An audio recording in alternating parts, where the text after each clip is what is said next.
Hello everybody, this is Carlo from Forge Glory Custom Leathercraft. It has been an awfully long time since I've done a video, so I wanted to do another video. And I wanted to talk a little bit about how I got into making heat shields while I do the art on this heat shield for a Harley Davidson. All right, so let's start out with the leather first. I use A-grade Herman Oak 10 to 11 ounce leather. It is pretty thick, and this is the stuff. So other, you know, when you get leather stuff from other places and it has plastic on the back, they put that plastic on the back because that leather is cheaper than this leather and it's not as thick, so it doesn't hold up. But as you see, this side's wet, so, but as you see, it does hold up pretty well. It's not just all floppy and everything, which is, you know, not good for a leather jacket, but pretty good for a heat shield, because you don't want your heat shield warping on your bike and looking like a, you know, a flopping piece of leather there. This heat shield is for a Harley Davidson. I get a lot of people asking, is like, why don't you make anything for Harley Davidson? Well, everything that I make can be made for just about any bike out there. I mean, there are some bikes that just won't take the products because the way that they're made isn't made to have a heat shield. I believe the new Nightster from Harley Davidson, I can't make a heat shield for it because of the way that the seat attaches. You know, it has the hinge on the one side, and so you can't put a heat shield on it because of that hinge.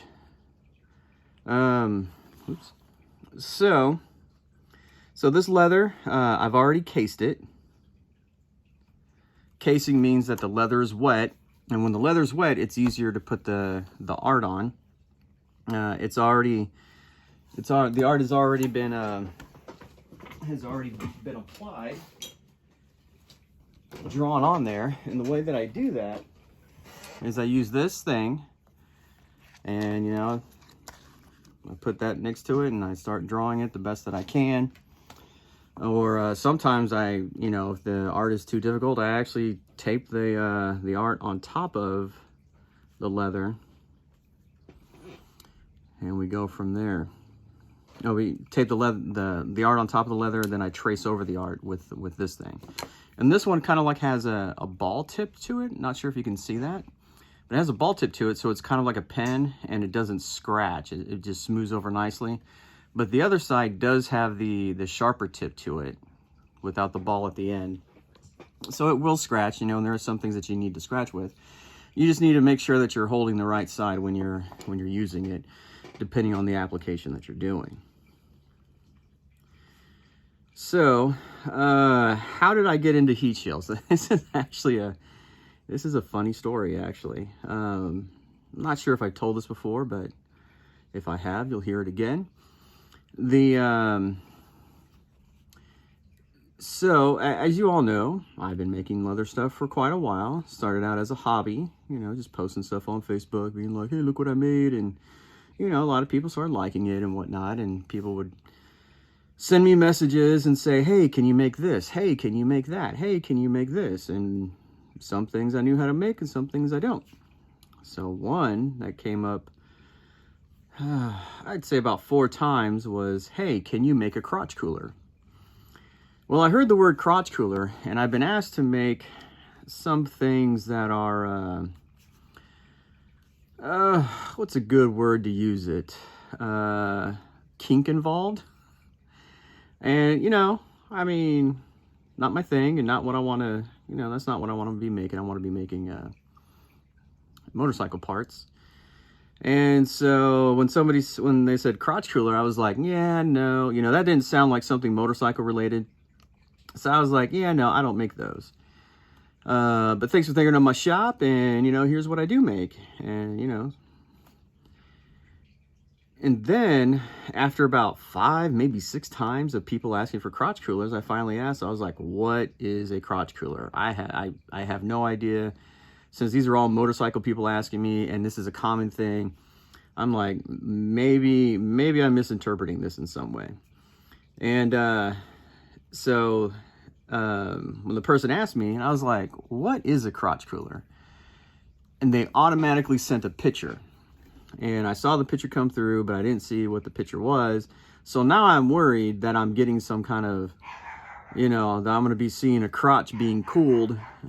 That is not what I wanted to see. So I cautiously opened up my phone, opened up the app, and there was a piece of leather on a motorcycle that is called a crotch cooler. That some people call a crotch cooler. And I kind of laughed at myself. I was like, I can't believe I thought that it might have been something else. And I told the person, I was like, I don't make those, but I'd love to make one. Could you send me, I don't, he wanted it for an Indian Scout. And I said, I don't own an Indian Scout. So I just can't, I have no reference. I don't have anything to make it from. If you send me a template, of something that'll work, I'll go ahead and make it for you. And he sent me a template. And I was just so happy because I'm like, man, I've had at least 5 people ask about these, and I can go back to these people and say, hey, yeah, I do make those now that I know what they are. And so yeah, I made the first one, and I posted it, and I contacted those other people and said, hey, I do make these now for the Scout. And then, I had people ask, do you make them for the Roadmaster? Do you make them for the Chieftain? Do you make them for this? And I said, I would need to have a template. And so my gracious patrons have blessed me with sending me templates. And so I can make them.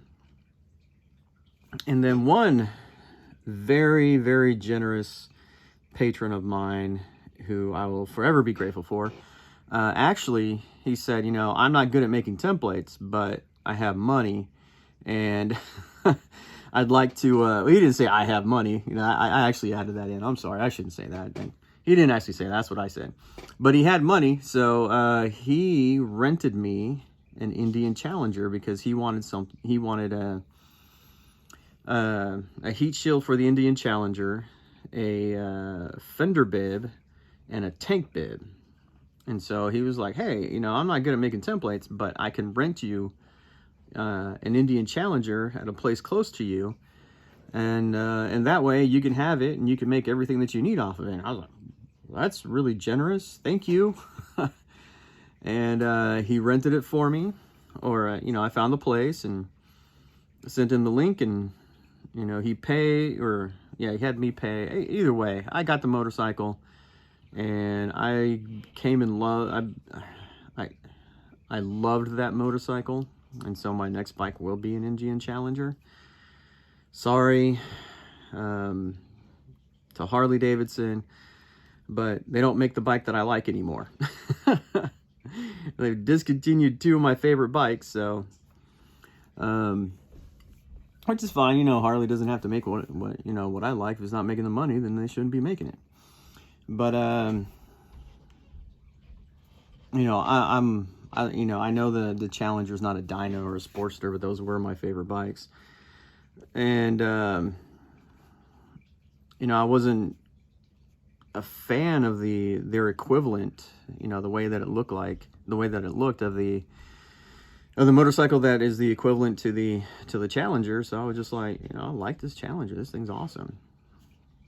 Just ride. For me, I liked it better. But anyway, I've gone on a tangent. But yeah, everything that I make, if I don't have the bike so I can get the measurements off of, I have very generous people who will patrons who will either make me a template or rent the bike for me. And I got to ride it for a couple days, and I made all my templates, and that was actually a hard week because I was actually really sick, so I didn't get to enjoy the bike that much. But I got to make the templates off of it, and that was the important part. but I did get to ride it from Nashville up to Clarksville, which is about a good hour and a half, and then I rode it a little bit too, and it was an awesome bike. But yeah, so that's how I got into making heat shields. Went from a complete misunderstanding on my part to what is now the thing that I sell the most off the website. So what I'm doing with the leather now, you know, it's been cased or it's been wet down, and makes it easier to work with. And so now I am going over the art with this swivel knife to cut the art into the leather. And the reason why you do that is so that when you go over it with a beveler, it makes, you get dimension in the art. It makes it pop out a little more.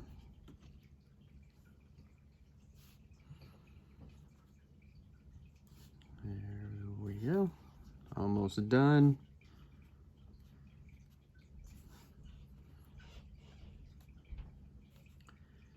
So this person liked the roses. So the first one I made that was like this, the person just sent me the art. And that's how, you know, getting a product for me is kind of like getting a tattoo. You can go into the shop and see the art that I've already done. You know, you can go on my website, see the art that I've already done, and be like, yeah, I want that one. I want that piece of art. Or if you have your own idea, send it to me. And, you know, if it's something that I can do, then I will do it. If it's not, then I won't. If it's not something I can do, and what, you know, there's some things that are beyond my talent, and there are some things that just can't be done on leather. You know, just like a tattoo, like a tattoo artist, there are some things that are going to be beyond that tattoo artist's ability, and there's going to be some things that you just can't do on a tattoo, like something that's too small, or, you know, stuff like that. And I mean, sometimes, and I hate saying this, but sometimes the art is so bad that I don't want to do it. So I'm like, my name's going to be on that, and that art's horrible. And, you know, I don't mean to be snobby or anything, but if I do bad art, then people will be like, oh, all his art's bad, I don't want to use him. You know, like a tattoo artist, when he does bad art, people are going to be like, well, I don't want to go to him because he does bad art. So I got to make sure that the art is up to, you know, my abilities. And of course, you know, there's other leather makers out there, and if you know, if my art is not up to snuff to do the art that you want, you can always find somebody else. You know, I want there to be a lot of leather makers, because the more leather makers there are in the world, that means the more products are out there, the more popular, the more they're going to be seen, the more popular they're going to be. And, you know, that increases sales for everybody. Competition is a good thing. Always has been, always will. If you're the only one making something, that means nobody wants it. So what I'm doing now is I'm using a beveler, this tool right here, and just beveling the edges to make the art pop up a little more. Well, I probably got another, I don't know, got a little while to be doing this, so I will post the, you know, or my wife will post the finished product on all our social medias of what this is going to look like. But I just wanted to tell you guys that story of how I started making heat shields and why I started making them. I thought it was a funny story. I don't know. Maybe it was entertaining. Maybe it wasn't. But I like it. But thank you all for joining us. Thank you to all my patrons who have supported us.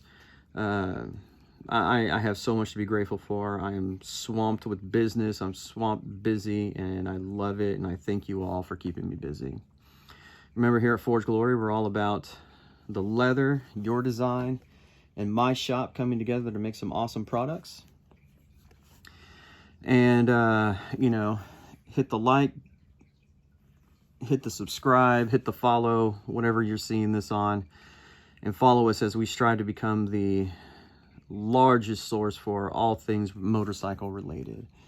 As you guys have seen, we've started doing t-shirts. We're going to be getting some flannels in soon that we'll be selling on the website. We've already started with the biker jewelry. I got some interviews lined up. I'm going to start interviewing some people, some of those influencers and some people who aren't influencers. Just they have awesome stories. And also, the people who have contributed to my shop. The first one's going to be with Chris Stidham, who is the guy who makes all the chains. He's a biker. He has an awesome bike. He makes awesome chains for us. And so he's going to be the first one that we're going to do. So stay tuned for that. Anyway, thank you again for listening, and have a good one.